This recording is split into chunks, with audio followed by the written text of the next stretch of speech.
So the first thing I'm doing, as always, is priming the eye area. I'm using the Smashbox one today, and I love this primer because it can be worn on its own or underneath shadow. Because it's coloured, it covers any pigmentation on my lids and it gives me a nice base to start out on. I'm using the chocolate bar palette today. It's not new to the market by any means, but I only bought it a couple of months ago. So I'm starting out with the shade White Chocolate, and I'm using that to set the base in place. Doing this will just help the other eyeshadows adhere to the eye a little better. I'm marking out my guideline now, and this can be done with any shade. I'm just using the shade Salted Caramel as it was the shade that I was going to be using next anyway. So once I have that line mapped out, I'm applying some more of that shade, but this time into the crease, and I'm using circular motions to do so.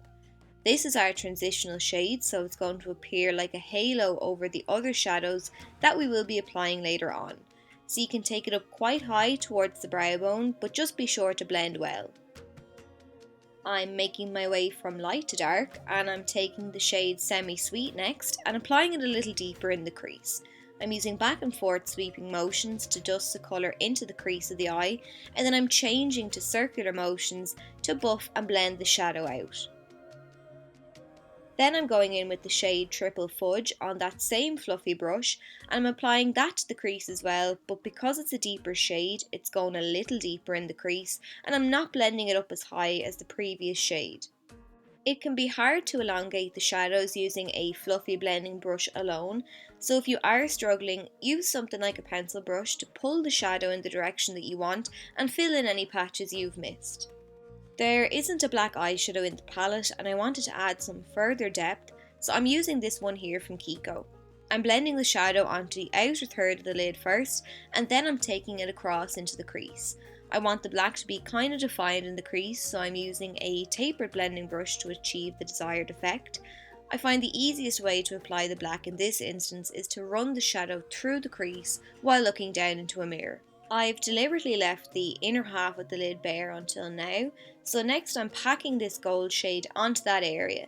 I left it blank until after I'd applied the black because the gold is a shimmer shade and the black is a matte, and I didn't want the two textures to mix in the crease.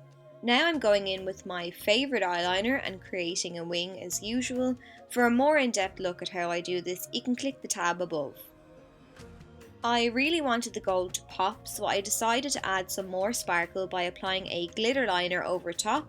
As I said in my glitter eyeliner video, these products are just a handy way of adding glitter, but without all the mess. To highlight under the brow bone, I'm taking Champagne Truffle, and this shadow is just so pigmented, it's amazing. But because of that though, I'm keeping it very close to the brow. I just want to add a subtle sheen to that area, and I don't want to overpower the look with sparkle and shimmer. The rest of this look is quite dramatic, so I thought I'd top it off with some full-on lashes. Once I have them stuck nicely in place, then I'm moving on to the lower lash line. I'm starting out by smoking that Salted Caramel shade all the way down along the lower lash line. Then I'm taking Triple Fudge on an angled brush and I'm applying that at the root of my lashes. Once I'm happy with the application, then I'm going back in with a pencil brush and I'm just going to smoke out the edges. Finally then, I'm adding some black liner to the waterline, and then that's it. So I hope you enjoyed the tutorial and found it helpful. Thanks so much for watching, and I'll see you all in my next video.